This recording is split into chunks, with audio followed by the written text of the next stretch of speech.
Now, the greatest radio shows of all time. Suspense. The Shadow Node. Washington calling David Harding, counter-spy. Classic radio theater. The Great Gildersleeve. Fibber McGee and Molly. Dragnet. Gunsmoke. The Lone Ranger. Now, step back into a time machine with your host, Wyatt Cox. Good evening, friends of the Inner Sanctum.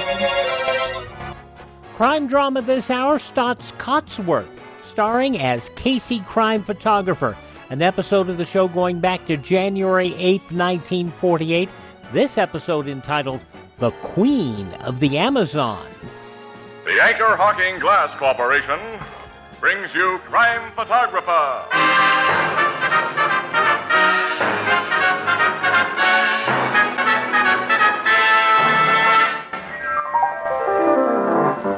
Hi, Ethelbert. How's things? Okay, Casey. Say, Tony was in here and he dropped his card. Let me see. It says AHTMFNIG. I wonder what that Here means. comes Tony now. Hey, wait a minute. See if I can kid him. Hi, Tony. What does AHTMFNIG mean, huh? Oh, what, you don't know? Why, everybody knows, Casey. Huh? Everybody knows that means Anchor Hawking, the most famous name in glass.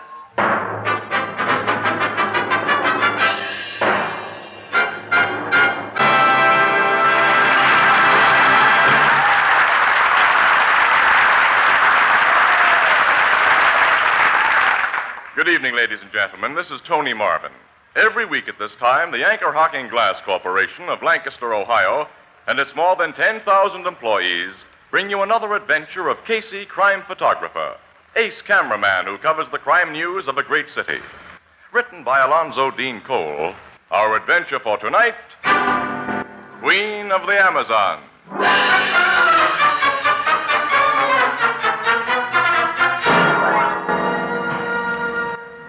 Late afternoon, the Blue Note Cafe.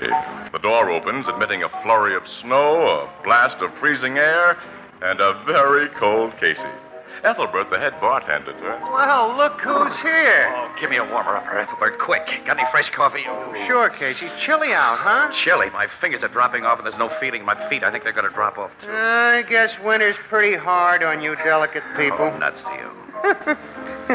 Here, this'll make you feel better. Ah, thanks, pal. Thanks. Where's Miss Williams? Oh, she's trying to thaw out over at the office. We just finished an 18-mile drive. I thought we'd both freeze before we got back. Oh, here's Miss Williams now. Hello, Ethelbert. Hi, Annie. Come on, sit down.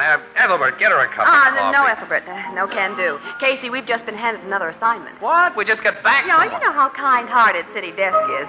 We now get back into our nice cold automobile and drive out to a little farm near the Lindenhurst Aircraft Plant. Oh, near Lindenhurst Aircraft. Well, that's 20 miles out and 20 miles back, Yeah, Annie. that's all. And we cover an attempted burglary. An attempted burglary. Mhm. Oh. The woman who runs the farm caught the burglars before they could take anything. The two yeggs are now in cells at the old Turnpike police station. Oh, Annie, there's no news value in that kind of a yarn. Certainly not enough to warrant a 40-mile drive in zero weather. Listen, I'm going to go up and talk to that murderer that calls himself a city editor. I'm going to tell him Now, this. hold it, Casey. What? We're going to have a swell comedy story. Comedy? Mm-hmm. The two would-be burglars took quite a beating from the little farmerette who discovered them. You see, she used to be with a circus. Her specialty was bending iron bars into pretzel shapes, and she was billed as Marina, Queen of the Amazon. A circus strongwoman. Uh-huh. Imagine two dopey eggs trying to rob a circus strong lady. Yeah. You think it'll be worth the long, cold drive, Casey? Nothing's worth that, but let's go.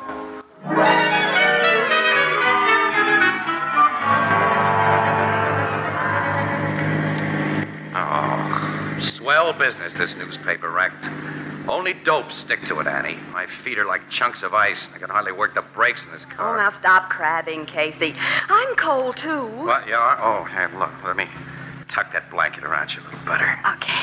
There you are, honey. You know, City Desk shouldn't have sent you out here on a day like this. Why not? I'm no softy. And I'm looking forward to meeting Marina, Queen of the Amazons. She sounds interesting. Sounds like a homely mess of muscle with the personality of a male gorilla. Oh, that must be her place, just ahead of us. Yeah. Say, look, has she got a regular name, or do we just address her as Your Majesty, Queen Marina? Her real name is Millicent Hodges. Millicent? Mm-hmm. Yeah, it's a nice-looking farmhouse she has. Yeah, not bad. Well, I'll turn in and we'll park in the driveway.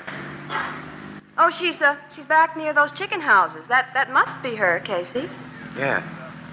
Is she big?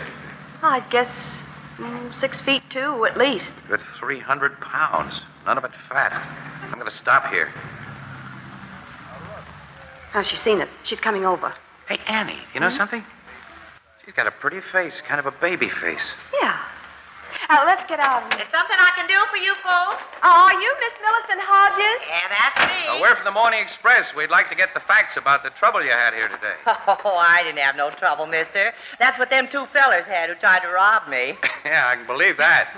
This is Miss Williams. My name is Casey. Pleased to meet you. Hello, Miss Hodges. I kind of figured some of you reporters would be getting out here pretty soon. Well, I hope you won't mind telling us about what happened. Of course I don't mind. Like you probably heard, I used to be with a circus, and my kind of folks never hates publicity. Oh, but no use talking out here in cold. Come inside the house where it's warm. Oh, that suits me fine. Me too. I like cold, bracing days like this, but they must be kind of tough on you little people. Well, that'll hold you for a while, Casey. Yeah, step in. Thanks. Oh, heat again. This is swell. Pick yourselves chairs near the stove and sit. Oh, here's a nice, comfortable one, Miss Williams. I'll take my knitting off it. Oh, you're knitting socks. Uh-huh.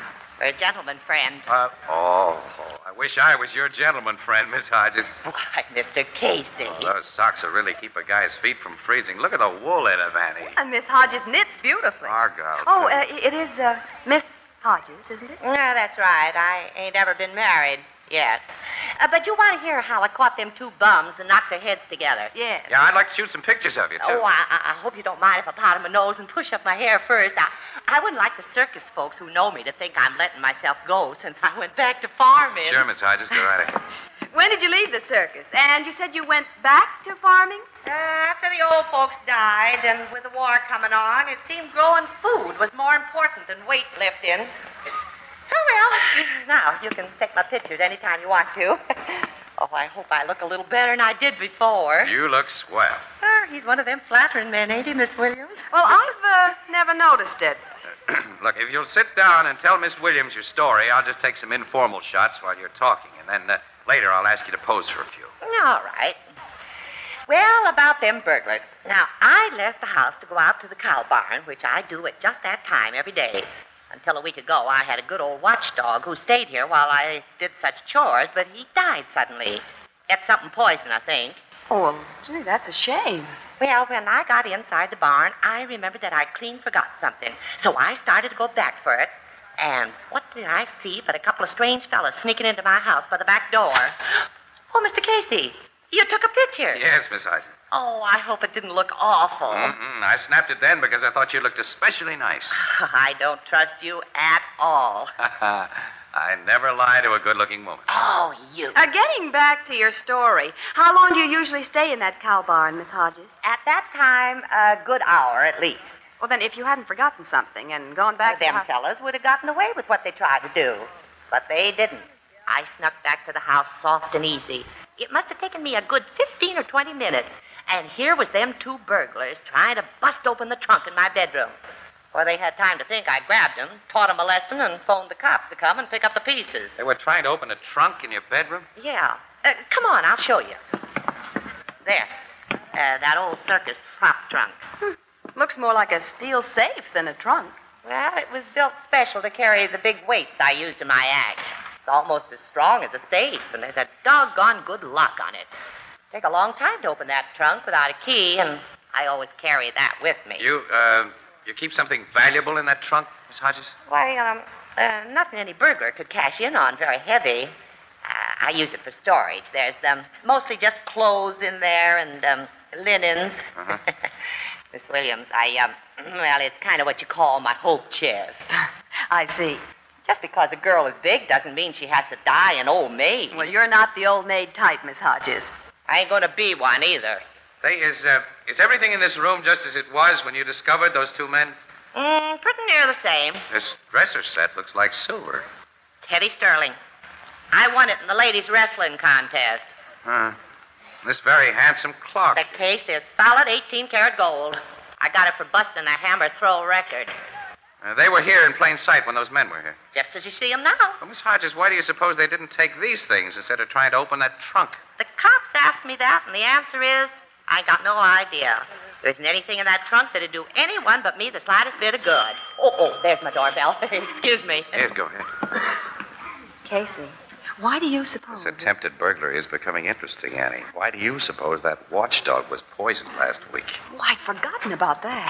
Ambrose! Queenie, my darling. Ambrose, I have company. Company? Oh, Miss Williams. Mr. Casey, will you come out here? Sure, Miss Hodges. Oh, I want you to meet my friend, Mr. Higginbotham. How are you? Mr. Higginbotham? How do you do? Mr. Higginbotham works at the Lindenhurst Aircraft. He's one of their most valuable men. Miss Williams and Mr. Casey are from the newspaper, Ambrose. Oh, about the burglary, I suppose. You heard about them burglars, Ambrose? Yes, a policeman told one of the guards at the plant, and the guard told me. I'm so glad you caught those crooks, Queenie. They were trying to get into our trunk, dear. They might have cleaned me out of house and home if I hadn't stopped them. Yes. Were you and Miss Williams just about to leave, Mr. Casey? Leave? Well, I told you all there is to tell. Oh, I've only taken one picture of you, Miss Hodges. Oh, well, take your pictures, of course. I suppose I shoot one of you and Mr. Higginbotham together. No, I've had nothing to do with the burglary. I mean, I can be of no interest to your newspaper readers. Oh, Ambrose is the retiring kind, Mr. Casey. Why not have one of us two together, Ambrose? It'll be all right now. No. Oh, okay. Well, I'll take a few more of Miss Hodges alone, then we'll be on our way. And then, Ann, we'll stop at the old Turnpike Precinct Station and see what the cops have learned about those two men that tried to rob you, Miss Hodges. Why will you do that? Well, it's my line of business, Mr. Higginbotham. And besides that, I'm a curious guy.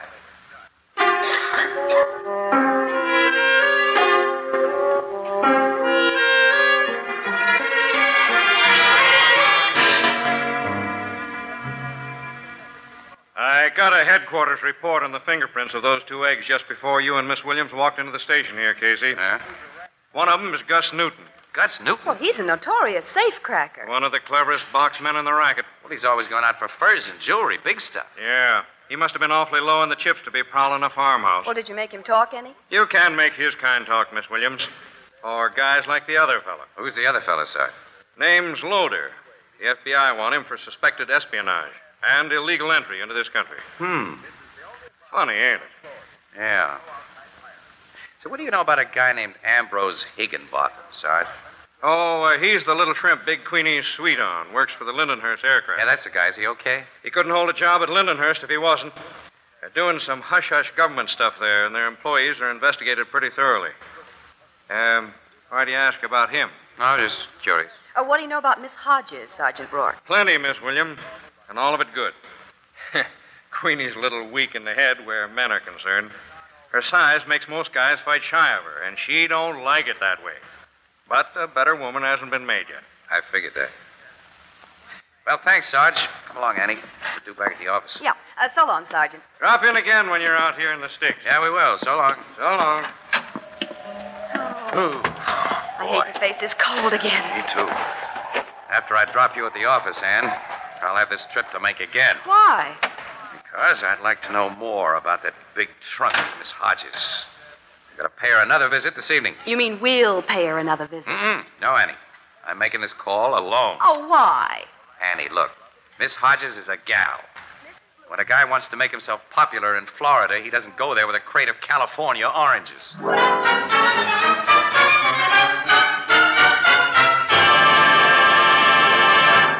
From January 8th, 1948, Casey, crime photographer on Classic Radio Theater with Wyatt Cox. Thanks for tuning in to Classic Radio Theater with Wyatt Cox here on your favorite station.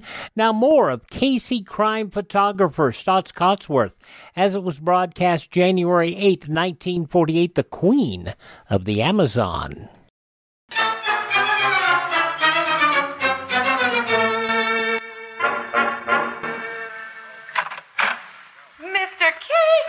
Good evening, Miss Hodges. I hope you'll forgive me for intruding on you again, but some of the pictures I took of you this afternoon didn't do you justice, I thought, and, well, I thought you might be kind enough to let me shoot some more. Why, of course.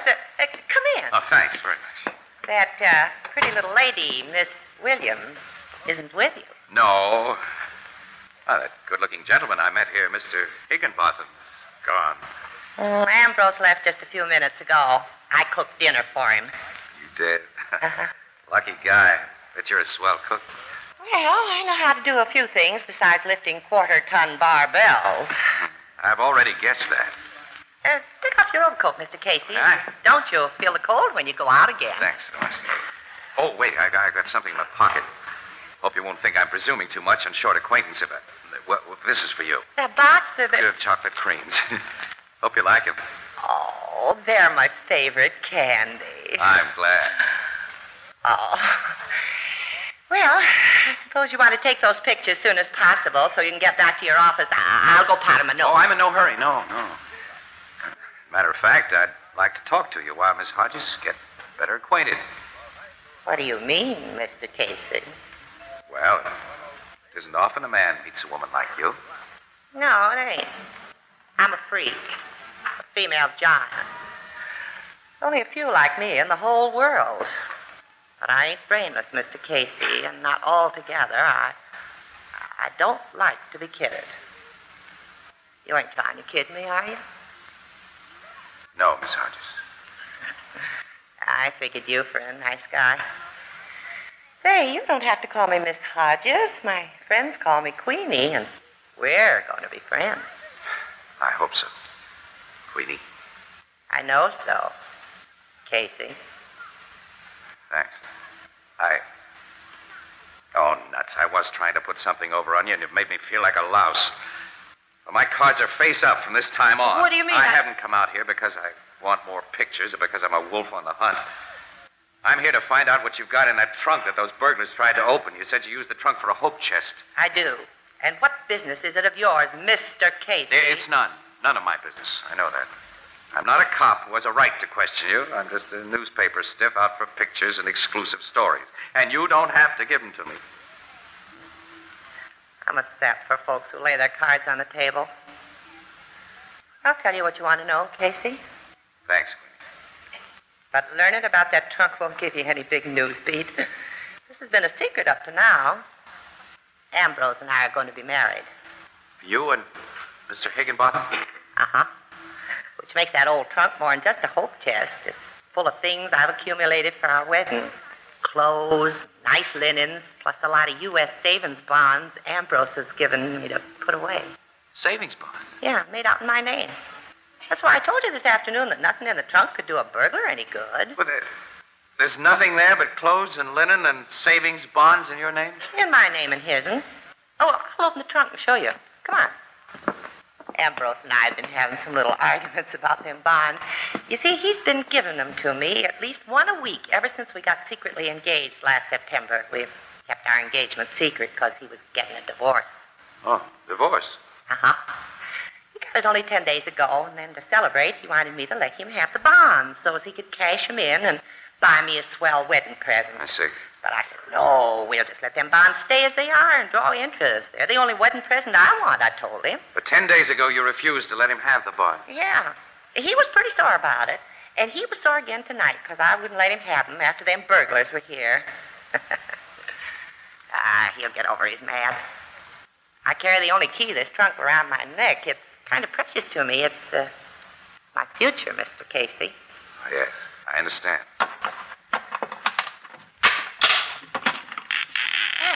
Now, it's open. See for yourself. The bonds are in this compartment in them sealed manila envelopes. In sealed envelopes? Yeah, Ambrose gave them to me that way so I get a big surprise when they're finally open. You see, I don't know how big those bonds are. Some may be only 25, some may be hundreds or bigger. Queenie, will you open one of those envelopes now? Oh, I couldn't do that. All right, then I'll have to do it. No, give me that. I won't let you. You're too late now to stop me. Look. It ain't a bond. It's just paper. Draftsman's tracing paper. It's a plan of some kind. It's like only a small section of a plan, like part of an airplane wing. I don't understand. I think I do. Queenie, your Ambrose works in the drafting room of Lindenhurst Aircraft. They've been working on jet propulsion planes, and your Ambrose has been tracing blueprints. He didn't dare keep those tracings, so he tricked you into keeping them. And when his copying was complete, he tried to get the sections back from you, but you refused to let him have those envelopes, which accounts for the attempted burglary today. Oh, you don't mean that Ambrose... Miss Hodges, One of the burglars you caught here is a known enemy of our government's. I can't believe it. Because you're a fool. Ambrose! Hello, Higginbot. Put up your hands, both of you. Okay. Put them up, Queenie, or I shoot. All right, Ambrose. Now, stay that way. I saw your car pull up in front of this house tonight, Mr. Casey. I thought it best to stay around. I let myself in very quietly and have been listening. January 8th, 1948, staats-cotsworth as Casey crime photographer. Thank you for tuning in to Classic Radio Theater with Wyatt Cox. The conclusion follows these words from your favorite radio station.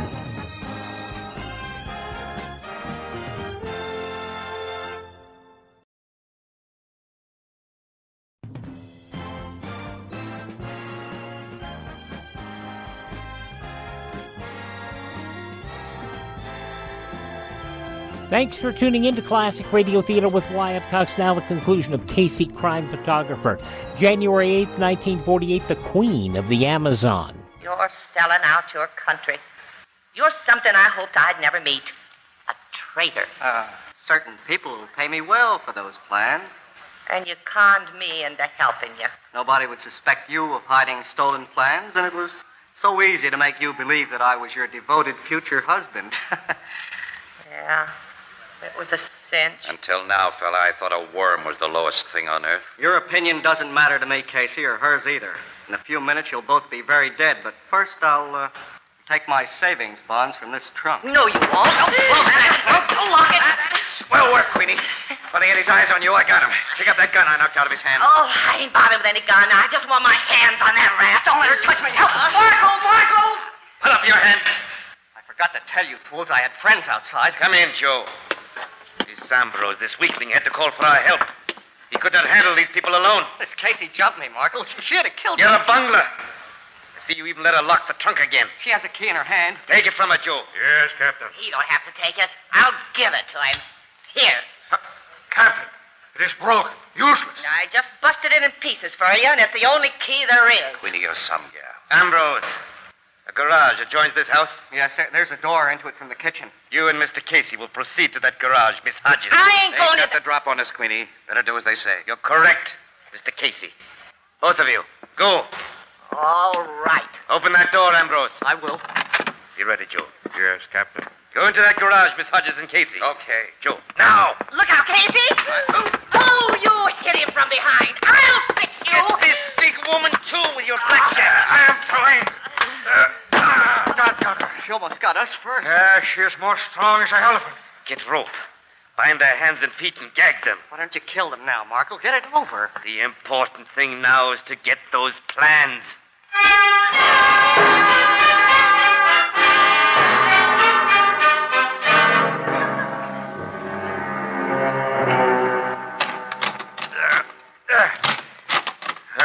The lock is very loose now, Captain.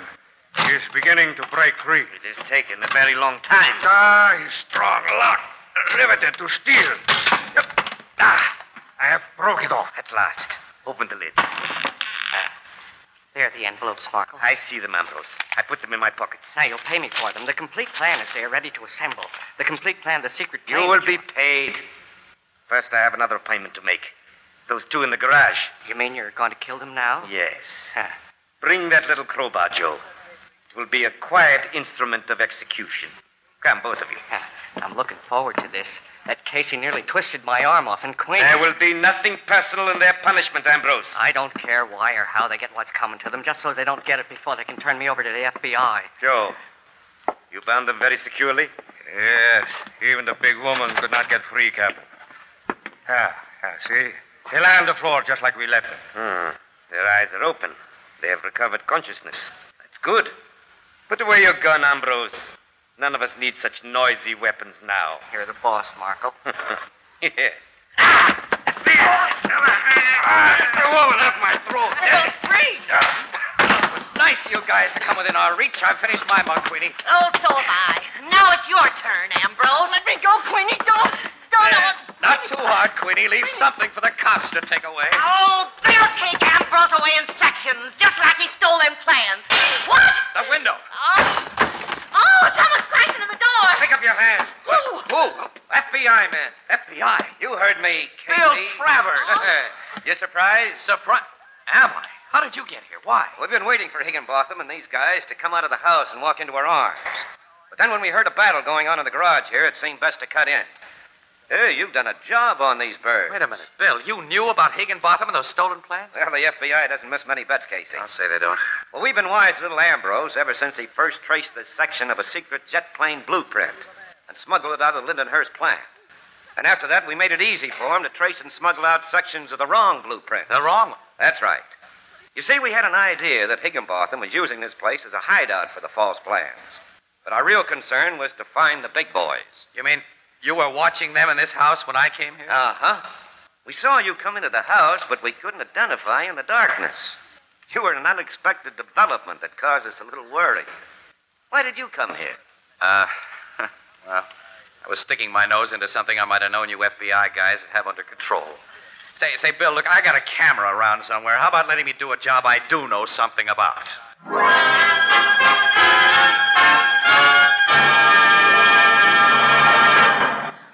Well, that's what happened, Ethelbert. And Annie, you know, I still feel like a dope. But why? You brought back a good story and some swell exclusive pictures. I ain't heard all the story yet. After them fellas bound you and Miss Hodges hand and foot, Casey, how'd you get free? Huh? Oh, that? Yeah. Well, there was a car in the garage with old tire chains on the wheels. Old tire chains? Mm-hmm. Some of the links were worn so thin that the edges were like knives, and that's how we used them. That Queenie must be a swell fella. Oh, yeah. She's aces. Annie, you know what she's going to do? What? She's promised to knit me wool socks. Looks like you're going to have some romantic competition, Miss Williams. As my sister Edna says, quote, in the wintertime, the way to a man's heart begins with a pair of warm feet. Unquote.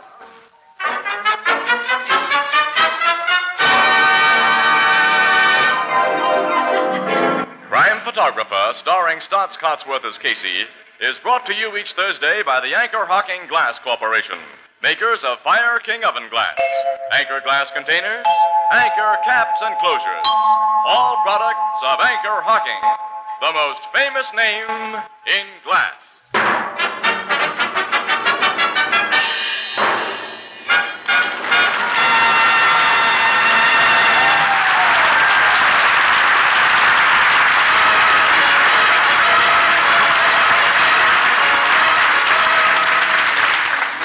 Crime Photographer is directed by John Dietz. The original music is by Archie Blyer, and the program features Miss Jan Miner as Anne and John Gibson as Ethelbert.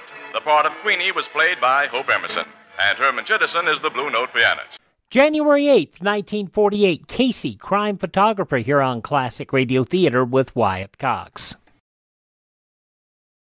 Now on Classic Radio Theater with Wyatt Cox, an episode of Lum and Abner as we go back to January 8th, 1942.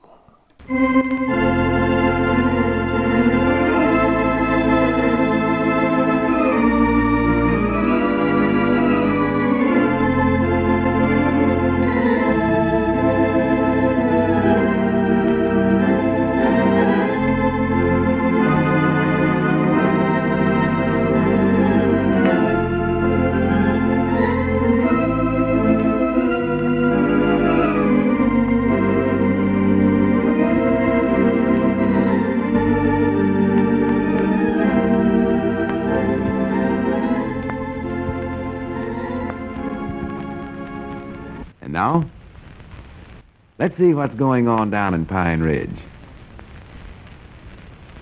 Well, Lum finally persuaded Mousy to quit his night watchman's job so that he could devote all of his time to training for his fight tomorrow with Iron Ike.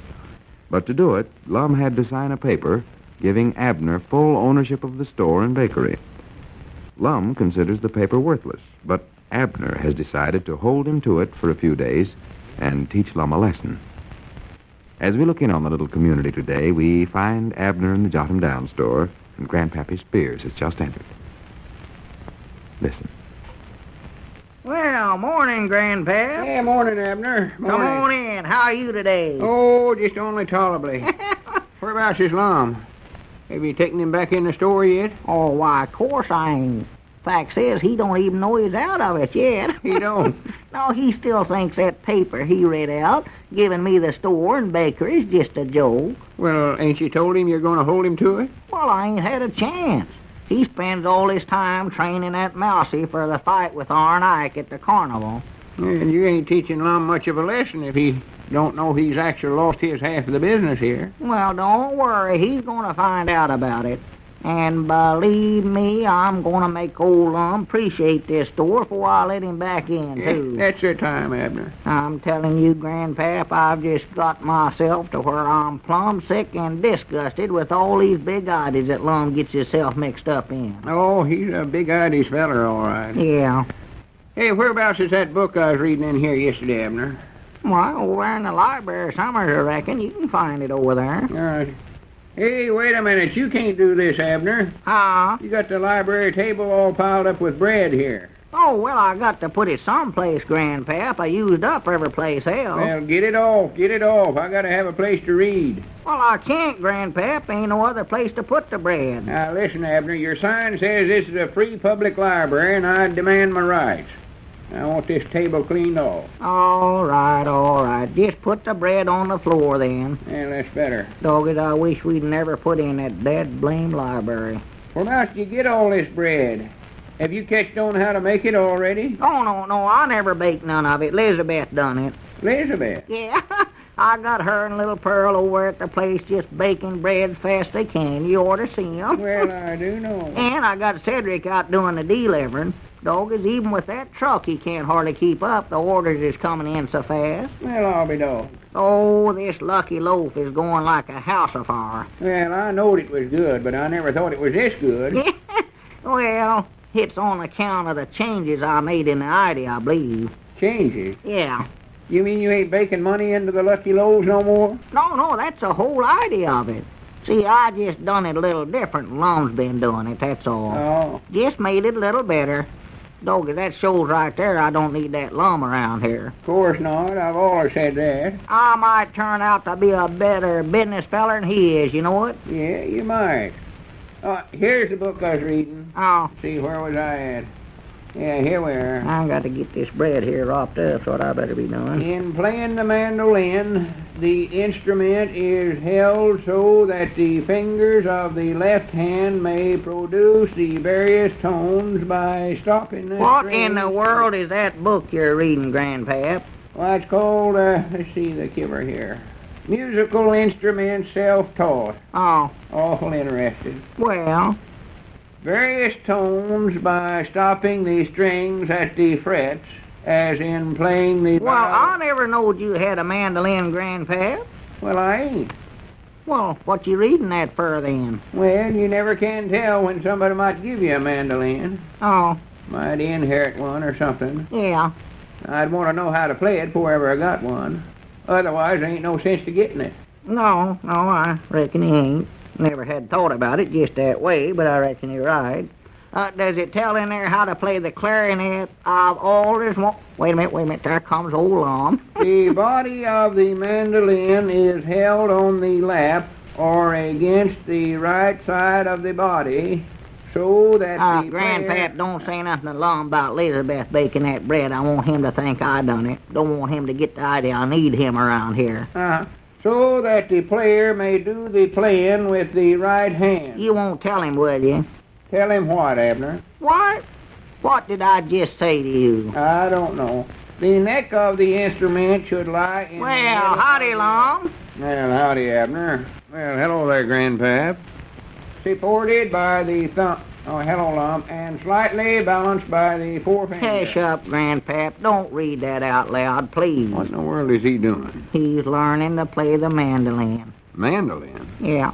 I don't see no mandolin. Well, see, he wants to see if he can play it first before he bothers to get one.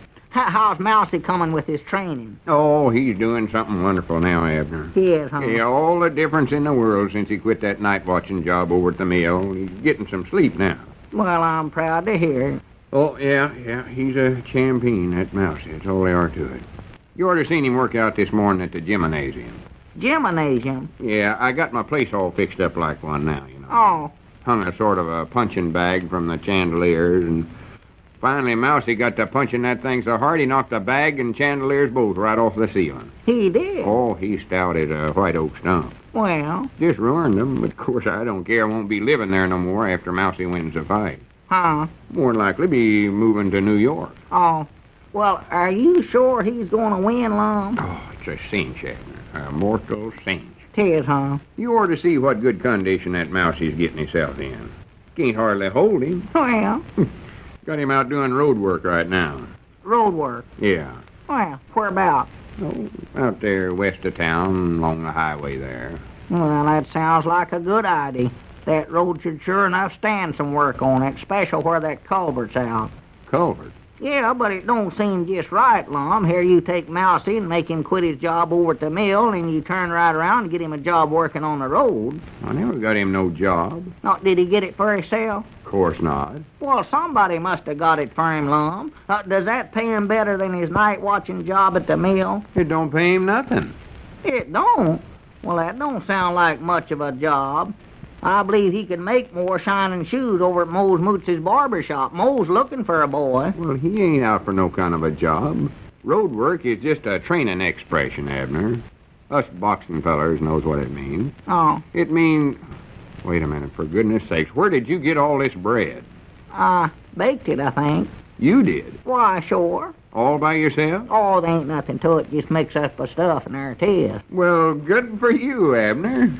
Granny, now we can keep that lucky loaf idea of mine going.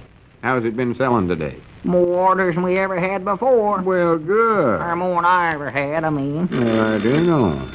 Grannies, I believe that's the greatest one idea I ever had in my life. That's our ring. More than likely some orders right there. I'll get it. No, I'll get it now. I'll handle this. Hello, jot 'em down, store and bakery. Abner Peabody doing the talking. Mr. Who? Putnam. Oh, over there at Odin. Yes, sir. Granny, call him clean from Odin now. Yes, sir. Lucky loaves. Uh-huh. That's right. 300 loaves? 300. Yes, Abner, sir. I better handle this. Keep Abner. away from me, Lum. Yes, sir, Mr. Putman. We'll get 'em ready for you as soon as we can. All right. Goodbye, Mr. Putnam. Granny, 300 loaves. Abner, we're going to make a fortune out of this. What do you mean, we? This is my store. Your store? Why, sure. Don't you recollect you signed a paper the other day giving me ownership of everything here? For goodness sake. Well, sure, I signed that, but that was just a joke. I just done that to get Mousy to quit his night watching job. I don't care why you done it, Lum. The point is you done it. All right, doggies, I'm going to hold you to it.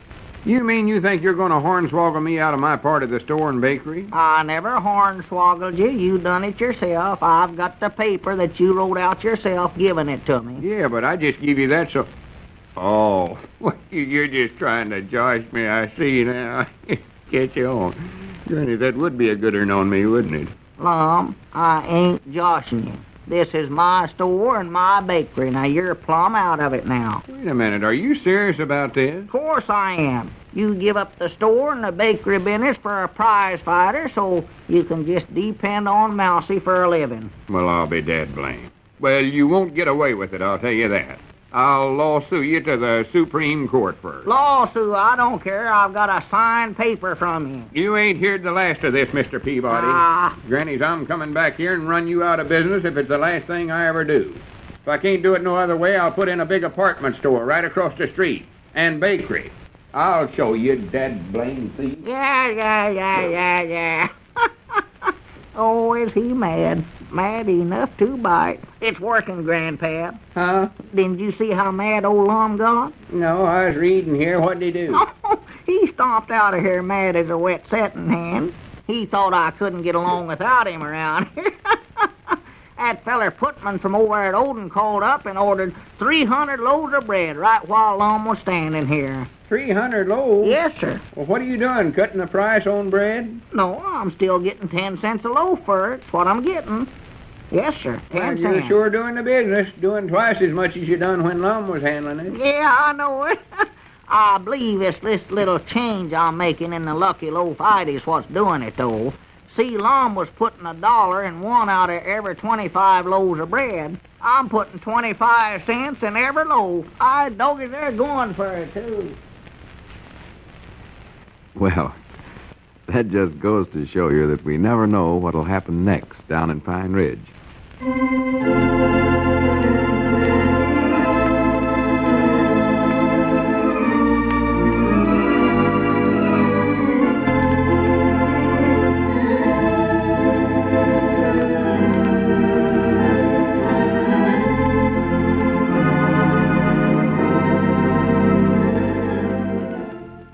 January 8th, 1942, Lum and Abner here on Classic Radio Theater with Wyatt Cox. Thank you for making us a part of your day. Please thank this station, support their advertisers.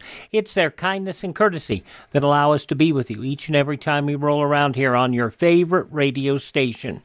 Now, if you miss a day, you don't have to miss a single show. All of our shows are available on demand at classicradio.stream. That's classicradio.stream. You can stream our shows, learn about building a classic radio collection of your own, and you can also contact me there. That's classicradio.stream. Classicradio.stream. And if you'd like to buy me a copy, that helps us acquire additional classic radio collections. Thank you for tuning in. Tell all your friends the great radio shows are right here at this spot on the dial. Classic Radio Theater with Wyatt Cox on your favorite station.